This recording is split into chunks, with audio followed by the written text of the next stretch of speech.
إلا بالله العلي العظيم حسبنا الله ونعم الوكيل ونعم المولى ونعم النصير رب اشرح لي صدري ويسر لي أمري واحلل عقدة من لساني يفقهوا قولي أعوذ بالله من الشيطان اللعين الرجيم بسم الله الرحمن الرحيم الحمد لله الذي لا يبلغ مدحته القائلون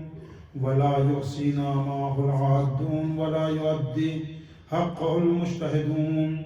الذي لا يدركه بعد الحمم ولا يناله غوص الفتن الذي ليس لصفته حد محدود ولا نعت موجود ولا وقت معدود ولا أجل ممدود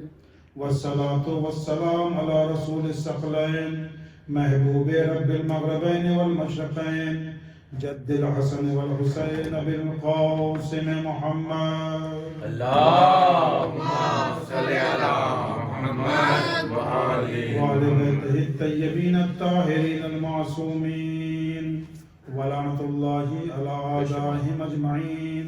من الآن إلى قيام يوم الدين أما بعد فقد قال الله سبحانه تبارك وتعالى في كتابه الكريم وهو أصدق القائلين وقوله الحق بسم الله الرحمن الرحيم يا أيها الذين آمنوا قوا أنفسكم وأهليكم نارا وقودها الناس والحجارة عليها ملائكة غلاظ شداد لا يعصون الله ما أمرهم ويفعلون ما يؤمرون صلوات پر محمد و آل محمد اللهم صل على محمد وآل محمد. محترم سامعین، یہ قرآن مجید کے سورہ تحریم سورہ نمبر 66 کی آیت نمبر 6 ہے، جس کے ذیل میں گفتگو ہو رہی ہے. ارشاد رب العزت ہو رہا ہے یا ایھا الذین آمنوا، اے ایمان لانے والو، قوا انفسکم واہلیکم نارا، اے ایمان لانے والو اپنے آپ کو اور اپنے گھر والوں کو، اپنے خاندان والوں کو، اپنی فیملی والوں کو بچاؤ جہنم کی آگ سے جس کا ایندھن انسان اور پتھر ہوں گے. اور اس کے اوپر اللہ نے علیہا ملائکۃ غلاظ شداد، اللہ نے سخت دل اور پتھر دل جو ہے ملائکہ کو معین کر رکھا ہے. اور لا یعصون اللہ ما امرہم، اور وہ اللہ کی حکم کی نافرمانی نہیں کرتے. اور یفعلون ما یؤمرون، اور وہی کرتے ہیں جو اللہ نے انہیں حکم دیا ہے. تو اس آیت کے ذیل مسلسل گفتگو ہو رہی ہے، اور گفتگو یہاں تک پہنچی کہ ہمارے لیے جو ہے ضروری ہے کہ پہلے ہم اپنا تزکیہ نفس کریں، اپنے آپ کو پاک کریں اور پاکیزہ کریں، گناہوں کی توبہ کریں، اور اس کے بعد اپنے خاندان والوں کو، اپنی فیملی والوں کو جس کے ہم مسئول ہیں اور جن کے بارے میں ہم سے سوال کیا جائے گا روز محشر، ان کے بارے میں بھی ہم سوچیں، ان کو بھی جہنم کی آگ سے بچائیں. اور یہ جو ہے بہت ہی سامنے کی بات ہے، اور اس کو صرف محسوس کرے انسان کے جیسے کوئی غریب آدمی ہے یا مڈل کلاس فیملی ہے، تو والدین کی کوشش یہی ہوا کرتی ہے کہ خود بھلے ہی وہ پھٹا کپڑا پہن لیں، پرانا کپڑا پہن لیں، لیکن اپنے بچوں کو اچھے سے اچھا کپڑا وہ پہناتے ہیں. گھر کے اندر کوئی پھل آتا ہے، فروٹ آتا ہے، اگر پھل کم ہوا کرتا ہے تو ماں باپ یہ چاہتے ہیں کہ میرا بچہ اس پھل کو کھا لے اور چاہے مجھے کھانے کو نہ ملے. یعنی والدین کی زندگی کے اندر یہ کوشش ہوتی ہے کہ اپنے بچوں کو وہ جو ہیں اچھی غذا فراہم کرتے ہیں، اچھا مکان فراہم کرتے ہیں، اچھا لباس فراہم کرتے ہیں. تو جب دنیا کے اندر ہم یہ برداشت نہیں کرتے کہ ہم جو ہیں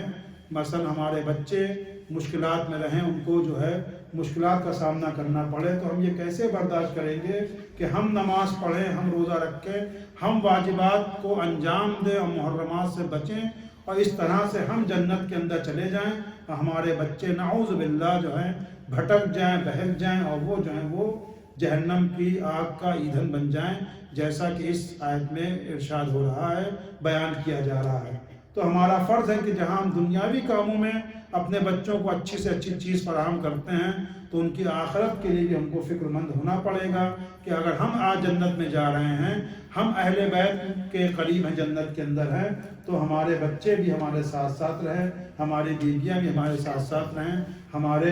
گھر والے بھی ہمارے ساتھ ساتھ رہیں، ایسا نہ ہو کہ وہ بھٹک جائے۔ تو یہ بات اور یہ چیز ممکن نہیں ہے مگر یہ کہ امر بالمعروف اور نہی عن المنکر کے ذریعے سے، یعنی ہم لوگوں کو پہلے اپنے آپ کو، اس کے بعد اپنے گھر والوں کو امر بالمعروف کریں، یعنی ان کو نیکیوں کی دعوت دیں، اور نہی عن المنکر یعنی ان کو برائیوں سے روکیں۔ اب دیکھیں امر بالمعروف اور نہی عن المنکر کتنا ضروری ہے، کتنا اہم ہے کہ حضرت علی علیہ السلام صلوات اللہ علیہ اللہم صلی علی محمد و آل محمد، اس سے بہتر صلوات پڑھیں محمد و آل محمد، اللہم صلی علی محمد و آل محمد۔ حضرت علی علیہ السلام نہج البلاغہ میں ارشاد فرما رہے ہیں اسی امر بالمعروف کے سلسلے میں کہ نفستن، پورا لمبا ان کا جو ہے کلمہ ہے، لیکن میں صرف یہ جملے کی طرف آپ کی توجہ چاہتا ہوں کہ کا نفستن فی بحر اللجی، یعنی تمام واجبات اور جہاد فی سبیل اللہ کی حیثیت امر بالمعروف اور نہی عن المنکر کے سامنے ایسی ہی ہے جیسے ایک گہرے دریا میں لعاب دہن کی حیثیت، یعنی ایک گہرے لعاب دہن یعنی منہ کا جو تھوک ہوتا ہے اس کی، یا پھر دوسری مثال دی ہے یہیں پر نہج البلاغہ کے اندر کہ جیسے سمندر کا جھاگ، سمندر کا پانی کے مقابلے میں سمندر کے جھاگ کی کوئی حیثیت نہیں ہے، اسی طریقے سے امر بالمعروف کی حیثیت ہے تمام عبادتوں کے مقابلے میں اور تمام جو جہاد فی سبیل اللہ کیا جاتا ہے اس کے مقابلے میں، چونکہ تمام عبادتوں کا، تمام معروف کا، تمام اچھائیوں کا دار و مدار جو ہے امر بالمعروف کے اوپر ہے۔ صلوات پڑھے محمد و آل محمد، اللہم صلی علی محمد و آل محمد۔ رسول گرامی اسلام حضرت محمد مصطفیٰ صلی اللہ علیہ وآلہ وسلم، اللہم صلی علی محمد و آل محمد۔ یہ حدیث ہے، واقعی حدیث جب میں نے پڑھی تو واقعی لگتا اسی زمانے کے لیے کہی گئی، اور یہ معصوم کا جو ہے یہ کلام کا یہ معجزہ ہوا کرتا ہے کہ لگتا ہے کہ امام نے جو ہے یقیناً ہوئی، اس میں کوئی شک نہیں ہے کہ امام جو ہے زمانے کو دیکھا کرتا ہے، وہ جانتا ہے۔ تو رسول خدا نے جناب سلمان فارسی سے اس حدیث کو ارشاد فرمایا کہ آپ نے فرمایا سایاتی علی الناس زمان، کہ لوگوں کے اوپر ایک ایسا زمانہ آنے والا ہے لا یامرون بالمعروف ولا ینہون عن المنکر، کہ زمانے لوگوں کے اوپر ایک ایسا زمانے آنے والا ہے کہ جب لوگ امر بالمعروف نہیں کریں گے، لا ینہون عن المنکر، اور منکر سے، برائیوں سے، فساد سے، غلط کاموں سے دوسروں کو روکا نہیں جائے گا۔ یہ ایسا زمانہ آنے والا ہے۔ جناب سلمان کو تعجب ہوا کہ یا رسول اللہ ایسا بھی زمانہ آئے گا کہ لوگ اچھا کام نہیں کر رہے ہوں گے اور لوگ ان کو جو ہے اچھائی کی دعوت نہیں دیں گے، لوگ برا کام کر رہے ہوں گے، لوگ دیکھ رہے ہوں گے اور اس کے بعد بھی کسی کو روکا کہ نہیں؟ کہا کہ نہیں سلمان، یہ زمانہ آئے گا اور اس سے برا بھی ہوگا، سیاتی زمانن، اب ایسا زمانہ آئے گا لہو صلوات پڑھے محمد والے محمد پر، اللہم صلی علی محمد و آل محمد۔ کیا فرمایا؟ اے سلمان اس سے برا زمانہ آئے گا، اس سے بری چیز ہوگی، وہ کیا ہوگی؟ سیاتی زمان لہو کیا ہوگا وہاں پر کہ لوگ جو ہیں صلوات پڑھے محمد والے محمد پر، اللہم صلی علی محمد و آل محمد۔ لا فرما رہے ہیں کہ نہ فقط یہ کہ نہیں روکیں گے، امر نہیں، برائیوں سے نہیں روکیں گے، اچھائی کی دعوت نہیں دیں گے، بلکہ کیا کریں گے کہ لوگ منکر کی دعوت دیں گے، یامرون بالمنکر وینہون عن المعروف، یعنی منکر کی دعوت دیں گے اور معروف سے روکیں گے، یعنی الٹا کریں گے کہ بھائی صاحب یہ کیا کر رہے ہو، اور آج کل جو ہے یہی ہو رہا ہے۔ پھر جو ہے جناب سلمان کو پھر تعجب ہوا کہ اس طرح سے ہوگا کہ لوگ منکر کی دعوت دیں گے، یامرون منکر کی دعوت دیں گے اور برائی سے جو ہے برائیوں کی طرف بلائیں گے۔ تو کہا کہ اس سے بھی زمانہ برائی آئے گا اور تم کو جو ہے واللہ یا سلمان اب جناب رسول خدا نے یہاں پر قسم کھائی کہ ایسا زمانہ آئے گا سیاتی علی الناس زمان کہ وہاں پر یہ ہوگا یکون لہو منکر عندہم معروف، برائیاں ان کے نزدیک جو اچھائیاں ہو جائیں گی، والمعروف عندہم منکر، اور اچھائیاں برائیوں میں تبدیل ہو جائیں گی۔ یہ آج اس زمانے میں نہیں ہو رہا کہ ہمارے زمانے کے اندر یہ چیزیں دیکھنے میں آ رہی ہیں، جو منکر تھا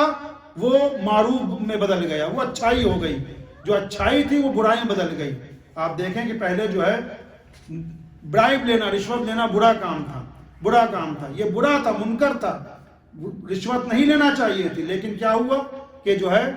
اب اس کو کہا گیا تحفہ ہے، ہدیہ ہے، یہ اس کا نام بدل کے ایک منکر کو اس طرح سے اس کا نام بدل کے جو ہے کیا کیا گیا کہ اس کو معروف میں تبدیل کر دیا گیا۔ آزادی کے نام پر، ڈیموکریسی کے نام کے اوپر، فریڈم کے نام کے اوپر تمام منکرات کو، اب بہت ساری باتیں ممبر سے نہیں کہی جا سکتی کہ آپ دیکھیں پہلے یہ مثلا جو ہے یہ کہ عورت کو جو ہے گھر کی ذمہ داری اللہ نے دی۔ دیکھیے اسلام مخالف نہیں کہ عورت گھر کے باہر نکلے، تعلیم حاصل کرے، لیکن شرعی حدود کے اندر رہ کے۔ لیکن اگر آج کوئی عورت جو ہے جامع میں جا رہی ہے، بے پردہ جا رہی ہے، اس کے بعد میٹنگ کے اندر، اس کے بعد جہاں پر سب ملا جلا معاملہ ہے اور ہاتھ نہیں ملاتی نامحرموں سے، تو بیکورڈ کہا جاتا ہے، کہاں سے آئی ہو، کہ پہاڑ کے پیچھے سے آئی ہو، یعنی اس طرح سے الزامات لگائے جاتے ہیں۔ یعنی منکر تھا، اب منکر کو عورت ہاتھ ملائے، لوگوں کے ساتھ بیٹھے نامحرموں کے ساتھ، اب یہ منکر کو معروف بدل دیا گیا۔ اب وہ معروف جو اچھائی تھی اس کو منکر بنا دیا گیا۔ بھائی صاحب ابھی تو آپ کی لڑکیاں ہیں، ابھی دنیا بھر کی چیزیں ہیں، کہاں حج کے اوپر 4 لاکھ روپیہ خرچہ کیجیے گا؟ ایک معروف تھا اسے برا بنا کے پیش کیا جا رہا ہے نا، ایک منکر تھا اسے معروف بنا کر پیش کیا جا رہا ہے۔ یہ زمانہ اب آ چکا ہے۔ رسول خدا نے جناب سلمان فارسی سے کہا، اور واقعاً یہ ہمارے لیے لمحہ فکریہ ہے کہ ہم جو ہیں اگر ابھی بھی نہیں جاگے، اور یہ چیز واقعاً ایسی سنت تھی کہ امام حسین، میں بار بار کہہ رہا ہوں اس کلمے کو، امام حسین کے قیام کا مقصد ہی یہی تھا کہ تم نہیں دیکھتے کہ جو ہے حق کے اوپر عمل نہیں ہو رہا اور لوگ باطل سے گریز نہیں کر رہے ہیں، لہذا میرا مقصد یہ ہے کہ اصلاح امت کی جائے، امر بالمعروف کیا جائے، لوگوں کو نیکیوں کی دعوت دی جائے اور برائی سے روکا جائے۔ صلوات پڑھے محمد وآل محمد پر۔ اللہم صلی علی محمد وآل محمد۔ اور اگر اب یہ بھی سن لیجئے کہ اور اگر کسی نے اس نیکی کو چھوڑ دیا، اس سنت کو چھوڑ دیا اور چپ رہے، انشاءاللہ آنے والی مجلس میں عرض کروں گا، مختلف بہانے لوگ پیش کرتے ہیں کہ ہمارا تو کچھ نہیں جا رہا، ہم تو عمل کر رہے ہیں، لیکن اگر چپ رہے تو ہم بھی خسارے میں رہیں گے، ہم بھی بچ نہیں پائیں گے، ہم بھی عذاب کا شکار ہوں گے، جیسا کہ ہو رہا ہے۔ تو جب ایک وبا آتی ہے، ایک مصیبت آتی ہے، تو وہ یہ نہیں دیکھتے کہ کون شیعہ ہے، کون سنی ہے، کون ہندو ہے، کون مسلمان ہے، کون پاکستانی ہے، کون انڈین ہے، کون کالا ہے، کون گورا ہے، کون لڑکی ہے، کون صوم و صلات کا پابند ہے، کون صوم و صلات کا پابند نہیں، وہ نہیں دیکھتا۔ چونکہ ایک مصیبت آئی ہے، آپ دیکھیں مشہور واقعہ، اور اس کو قرآن نے سورہ اعراف میں، جو 7واں سورہ قرآن مجید کا ہے،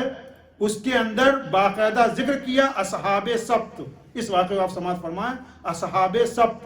آیت نمبر 163 سورہ اعراف آیت نمبر 163 میں جو ہے اللہ نے اس کو بیان کیا۔ اصحاب سبت کون ہے؟ اصحاب سبت،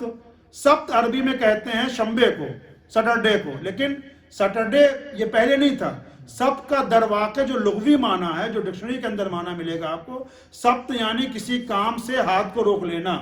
چونکہ جیسے ہمارے یہاں جمعہ جو ہے سید الایام ہے، چھٹیوں کا دن ہے، کرسچن کے نزدیک جو ہے وہ چھٹیوں دن جو ہوتا ہے، عبادت کا دن جو ہوتا ہے اتوار ہوا کرتا ہے، لیکن یہودیوں کے نزدیک، بنی اسرائیل کے نزدیک جو چھٹی کا دن تھا، عبادت کا دن تھا، وہ یوم سبت تھا، سیٹرڈے کا دن تھا۔ صلوات پڑھے محمد والے محمد پر۔ کیونکہ یہ لوگ اس دن کام نہیں کرتے تھے، تو یہ اللہ نے منع کر رکھا تھا، ان کا چھٹی کا دن تھا، اور یہ لوگ اس دن عبادت کیا کرتے تھے، سیٹرڈے کے دن، شنبے کے دن، یوم سبت، اسی لیے ان کو اصحاب سبت کہتے ہیں۔ تو اللہ نے منع کیا تھا، اور یہ جو ہے آج کا جو مقبوضہ فلسطین ہے وہاں پر ان کا قیام تھا. جناب داؤد کے زمانے میں، داؤد علیہ السلام کے زمانے میں یہ لوگ رہا کرتے تھے، اور ان کی تعداد مختلف لکھی گئی، لیکن کم سے کم 12,000 سے لے کے 80,000 تک یہ لوگ تھے. اور دریا کنارے جیسے فلسطین، یہ ایلات شہر کا نام ہے، جو پریزنٹ ایلات ہے شہر، وہاں پہ لوگ رہا کرتے تھے. تقریباً 70,000 سے 80,000 ان کی تعداد لکھی گئی. تو ان کو اللہ نے کہا تھا، اب اللہ مختلف طریقے سے لوگوں کا امتحان لیتا ہے، مختلف طریقے سے لوگوں کو آزماتا ہے. تو اللہ نے اس قوم کو، اس قوم بنی اسرائیل کو، یہودیوں کو اس طرح سے آزمایا کہ دیکھو شنبے کے دن، یوم سبت کے دن جو ہے تم شکار نہ کرنا مچھلیوں کا. اب مچھلی جو ظاہر سی بات ہے دریا کنارے رہتے تھے یہ لوگ، تو ان کا بہت بڑا کاروبار اور ان کی غذا اور ان کا سارا جو ہے پورا سسٹم لائف کا انہیں مچھلیوں کو منحصر تھا. جیسے ہمارے انڈیا کے اندر بنگالی ہے کہ سب کچھ نہ ملے گی، مچھلی ان کو کھانے کو ملنا چاہیے. تو ان کا پورا کاروبار، ان کی روٹی روزی، ان کا پورا بزنس جو ہے اسی مچھلیوں کے اوپر چلتا تھا. اچھا مچھلیاں بڑی چالاک تھیں، کوئی جانور ہے وہ حس کرتا ہے. ہفتے کے 6 دن جو مچھلیاں پانی کو کم آتی تھی. اب جب یہ شنبے کو نہیں پکڑا کرتے تھے تو ان کو معلوم تھا کہ تو زیادہ وہ اوپر تیرتی رہتی تھی، ان کو دکھتی تھی. اب جب پکڑتے تھے تو مچھلیاں جو ہیں گہرائی میں چلی جاتی تھی، تو ان کو غواصی کرنا پڑتی تھی، اندر جانا پڑتا تھا اور بہت زحمت کرنا پڑتی تھی. تو اللہ نے منع کیا تھا اس کی، دیکھو شنبے کے دن شکار مت کرنا، شنبے کے دن شکار مت کرنا. انہوں نے کیا کیا بھائی ٹھیک ہے. اب دیکھیے انسان جو ہے دوسرے کو ٹوپی پہنا سکتا ہے، کسی کو چیٹ کر سکتا ہے، نعوذ باللہ اللہ کے ساتھ مکر نہیں کر سکتا،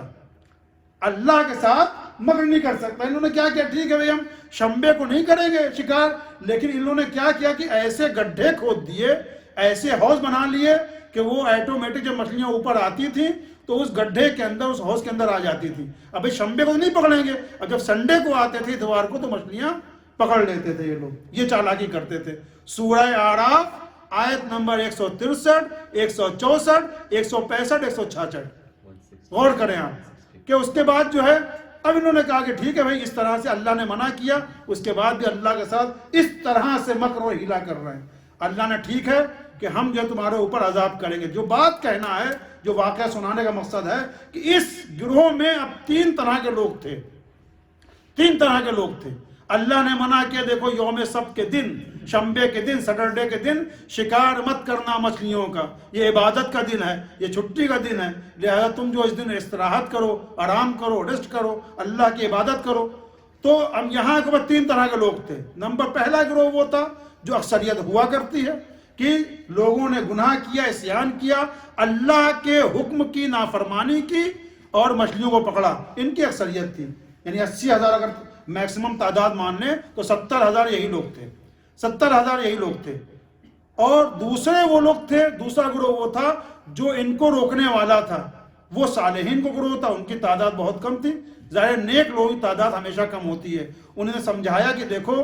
ایسا جو ہے مت کرو، اللہ نے منع کیا ہے، ایسا نہ ہو کہ عذاب میں شکار ہو جاؤ اور اللہ کا عذاب تم کو آ کر گھیر لے، لہٰذا جو ہے اللہ کے حکم کی نافرمانی نہ کرو. اور تب انہوں نے جواب دیا جو عصیان کرنے والے تھے، گناہ کرنے والے تھے، مچھلیاں پکڑنے والے تھے کہ تمہیں اس سے کیا لینا دینا ہے، تمہیں اس سے لینا کیا دینا. تب انہوں نے جواب دیا کہ ہم تم کو اس لیے روک رہے ہیں تاکہ ہم اللہ کے نزدیک معذور ہو جائیں. یہ جملہ بہت اہم ہے، معذور یعنی ہم عذر پیش کر سکیں. 2 سبب انہوں نے بڑے بتائے کہ اللہ کے سامنے روز محشر جب اللہ ہم سے پوچھے تو معذور یعنی یہ اردو والا معذور نہیں، عذر پیش کر سکیں کہ اے اللہ ہم نے تو منع کیا تھا ان لوگوں سے لیکن یہ لوگ نہیں مانے، کم سے کم ہم نے اپنی ڈیوٹی کو انجام دیا. اور دوسرے یہ کہ شاید ہمارے سمجھانے سے ان کا دل ملٹ ہو جائے، ان کا دل پسیج جائے اور ان کو جو ہے اللہ ہدایت کر دے، تو لہٰذا جو ہے ہمیں بھی ثواب ملے گا اور یہ راہ راست کے اوپر بھی آ جائیں گے. صلوات پڑھے محمد والے محمد پر. تو اب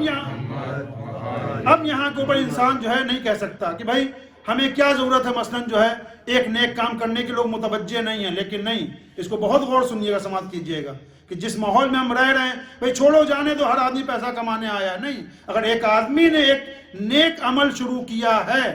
تو وہ عند اللہ اس نے اپنا کام کر دیا.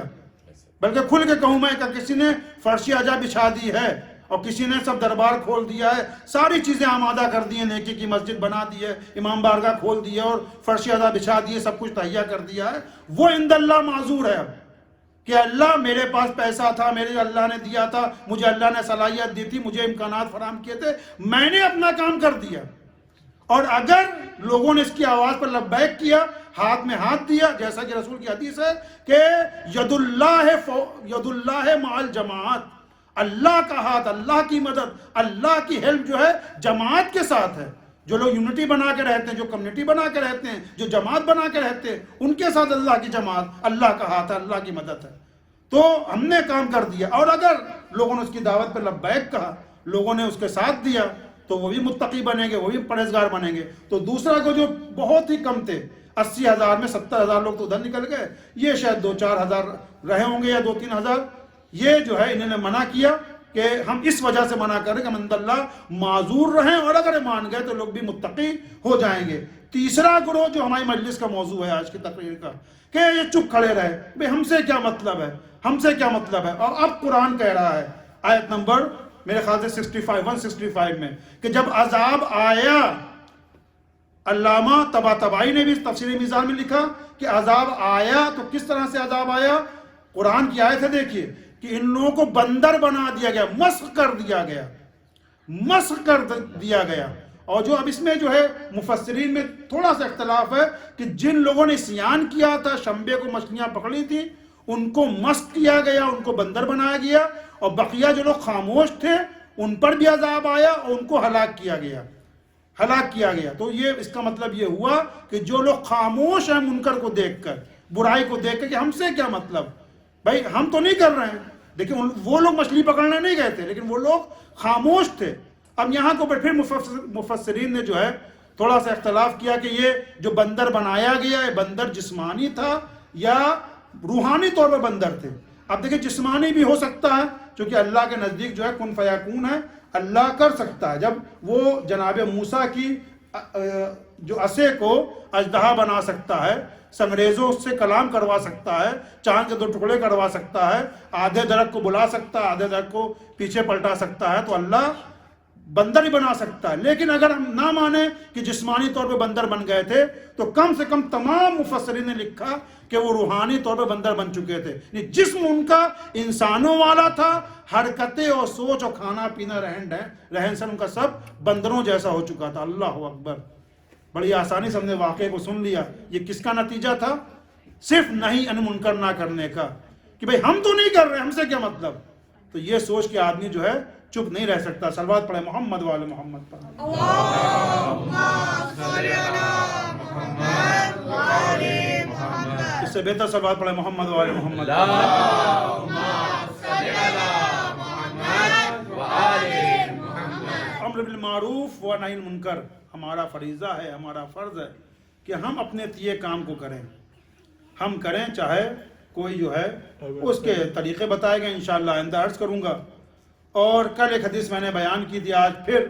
صادق آل محمد امام جعفر صادق علیہ السلام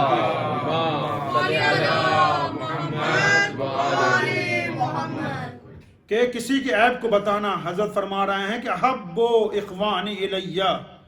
میرا سب سے اچھا دوست وہ ہے، سب سے میرا بیسٹ فرینڈ وہ ہے جو من اہدا الیہ عیوبی، جو میرے عیوب کو مجھے ہدیہ کرے.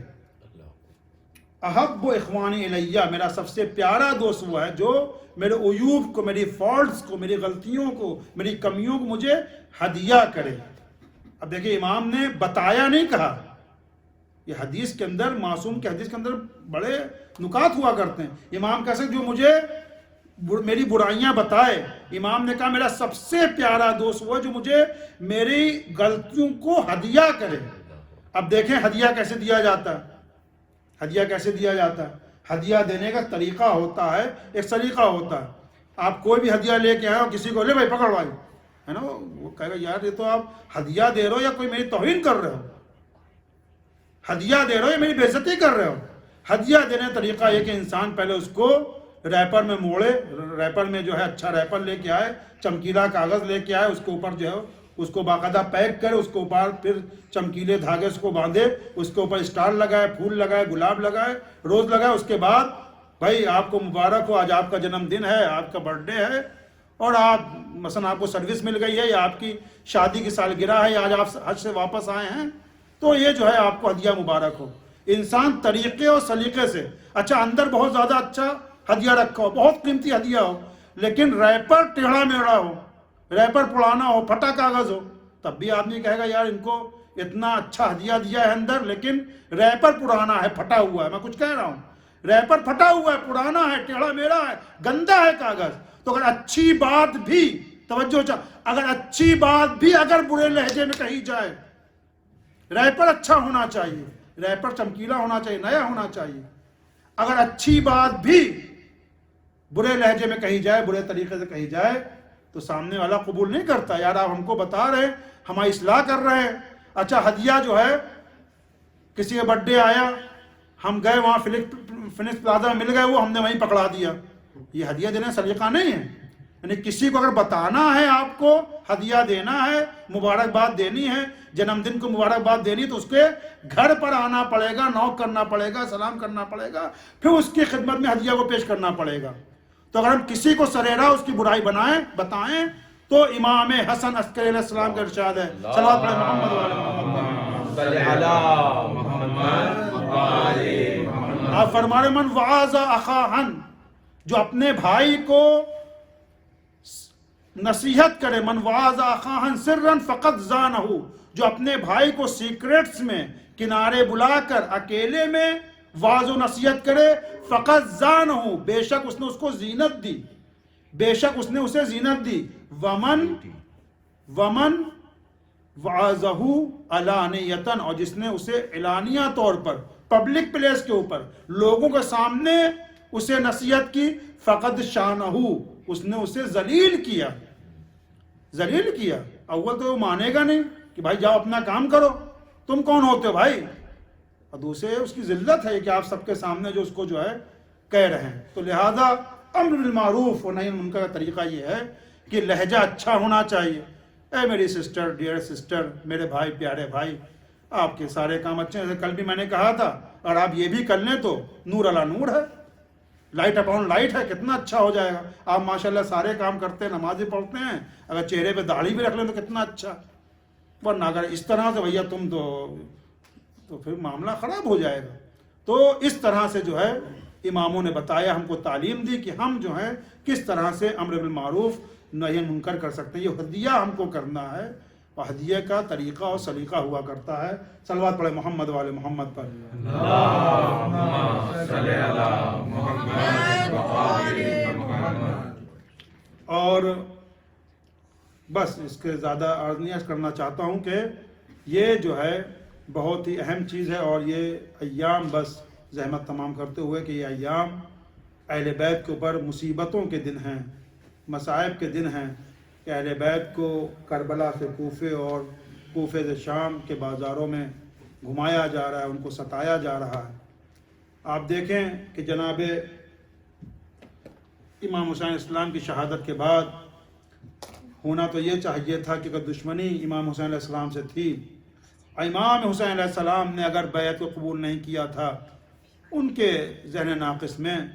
تو ان کے اہل بیت کے ساتھ ایسا برتاؤ نہیں کیا جانا چاہیے تھا، کیونکہ سب لوگ جانتے ہیں ان کا رشتہ جو ہے رسول خدا سے کیا ہے، یہ رسول کے نواسے ہیں، رسول کے گھر والے ہیں۔ ان افسوس اس امت نے جو ہے رسول کا کلمہ تو پڑھا، لیکن ان کی اطرت کے ساتھ، ان کی ناموس کے ساتھ وہ برتاؤ کیا جو وہ ایک غیر مسلم بھی نہ کرتا، غیر مسلم بھی نہ کرتا۔ تو اس طرح کا برتاؤ کیا گیا، اور ہر طرح کا ظلم و ستم ڈھایا گیا۔ ہوتا یہ کہ شہادت کے بعد عزت و احترام کے ساتھ جو ہے ان کو مدینے بھیج دیا جاتا، لیکن نہیں، جناب زینب ام کلثوم کو، چھوٹے چھوٹے بچوں کو کربلا سے کوفے اور کوفے سے شام، اور ہر طرح کی اذیتیں دی جا رہی ہیں۔ دربار ابن زیاد میں جناب زینب کا جملہ، جب ابن زیاد نے تانا دیا کہ اے زینب تم نے نہیں دیکھا کہ خدا نے تمہارے ساتھ کیا کیا، تمہارا بھائی مارا گیا، تمہارا باپ لوٹا گیا، تو جناب زینب نے ہمیں قربان ہو جانے آپ کے اوپر کیا جملہ ارشاد فرمایا، ما رأیت الا جمیلا، ابن زیاد ہم نے جمال کے علاوہ، خوبصورتی کے علاوہ، اچھائی کے علاوہ کچھ نہیں دیکھا۔ میں دست ادب جوڑے کہوں گا، بی بی کیا آپ نے خوبصورتی کو دیکھا؟ بچے شہید کر دیے گئے، بھائی کے گلے کے اوپر خنجر چل گیا، 3 دن کی بھوک تھی، 3 دن کی پیاس تھی، خیمے جلائے گئے، بیمار کا بستر چھینا گیا۔ تو جناب زینب شاید یہی جواب دیں کہ یہ جمال جو میں بیان کر رہی ہوں جمال معنوی ہے۔ کس طرح سے 3 دن کی بھوک و پیاس تھی، ایک بچہ جھوٹی روایت آپ نہیں دکھا سکتے کہ کسی نے کہا ہو کہ مولا حسین اب آپ بیعت کر لیجئے، اب ہم سے پیاس برداشت نہیں ہوتی، بلکہ اس کے برخلاف جو ہے چیزیں ملتی ہیں کہ امام حسین علیہ السلام نے کہا ٹھیک ہے بیٹی، اگر میں اس کو زمین کو ٹھوکر ماروں تو ابھی زمین سے پانی کا چشمہ جاری ہو جائے گا، اس طرح کی روایتیں ہیں۔ لیکن دیکھو نانا کی امت پھر بخشی نہیں جائے گی، جس مقصد کے تحت میں آیا ہوں وہ مقصد پورا نہیں ہوگا، وعدہ طفلی جو ہے وفا نہیں ہوگا۔ تو جناب سکینہ نے کبھی پانی کا، یا کسی اور بچے نے کبھی پانی کا تقاضا نہیں کیا، کبھی جو ہے یہ نہیں کہا کہ آپ بیعت کر لیجئے۔ اللہ اکبر، یہ کربلا کے بچے ہیں۔ بس زحمت تمام ہے آپ کی کہ شام کے اندر یہ قافلہ جا رہا ہے اور نوک نیزہ کے اوپر تمام اصحاب حسین اور تمام شہدائے کربلا کے سر ہیں نوک نیزہ کے اوپر۔ ہم یہاں کے اوپر ایک بی بی ہے، ایک عورت ہے جو مسلمان نہیں ہے، بظاہر مسیحی ہے، وہ جناب علی اکبر کے چہرے کو دیکھے جا رہی ہے اور جناب لیلا بھی اس چیز کو ملاحظہ کر رہی ہیں۔ اب دیکھیں شہادت کے بعد بھی ماں کا دل ہے، یہ ماں ہے، تڑپ جاتی ہے، اس سے سوال کرتی ہے اے معظمہ، اے عورت تو اس طرح سے کیوں اس کو دیکھے جا رہی ہے؟ کہا کہ میں اس کی خوبصورتی کو دیکھ کر سوچ رہی ہوں کہ اس کی شہادت سے پہلے، اس کے مارے جانے سے پہلے کاش اس کی ماں اس دنیا سے گزر گئی ہوتی۔ جناب لیلا کا دل بھر آیا، اے عورت ایسا نہ کہے، یہ میرا علی اکبر ہے، یہ میرا علی اکبر ہے، اس کی ماں میں ام لیلا ابھی زندہ ہوں۔ اللہ اکبر، آپ ملاحظہ کریں، میں یہی کہنا چاہتا ہوں کہ جو اولاد، جو شخص علی اکبر جب دشمنوں کے نزدیک اتنے پیارے رہے ہوں گے، دشمنوں کے نزدیک اتنے خوبصورت رہے ہوں گے، تو عثمان کے نزدیک کتنے عزیز رہے ہوں گے جس نے انہیں پالا ہوگا، اس پھوپھی کے نزدیک کتنے عزیز رہے ہوں گے جس پھوپھی نے انہیں پالا ہوگا۔ ایکم اللہ، بس میں نے آپ کی زحمت کو تمام کیا۔ آپ دیکھیں امام سجاد کے پاس جب بھی کوئی آتا تھا کہ اے مولا آپ کے اوپر سب سے زیادہ مصائب پر کہاں پڑے، تو امام عالی مقام ایک جملہ کہتے تھے، الشام الشام الشام۔ یہاں پر ایک روایت ہے، منذر مدائنی ہیں، ان کے نعمان ابن منذر مدائنی سے روایت ہے کہ وہ بیان کرتے ہیں کہ میں نے مولا سے پوچھا، مولا آپ جو شام کا نام لیتے ہیں، جب بھی کوئی آپ سے سوال کرتا ہے کہ آپ شام کا نام لیتے ہیں تو ایسا کون سے مصائب تھے جو آپ کے اوپر شام میں پڑے؟ تو امام فرماتے ہیں اے منذر کیا پوچھتا ہے، شام کو مقام تھا جہاں پر ہم کو جو ہے بازار میں صبح سے شام تک روکا گیا، وہاں پر تماشائیوں کا مجمع تھا، منادی کی ندا تھی، اے شام کے رہنے والوں آؤ آؤ تماشا دیکھو، یہ نبی زادیاں ہیں، یہ علی اور فاطمہ کی بیٹیاں ہیں۔ اے منذر تو نے جو ہے سوال کر لیا تو اب سن لے، ارے شام ہی کا مقام، وہ شام ہی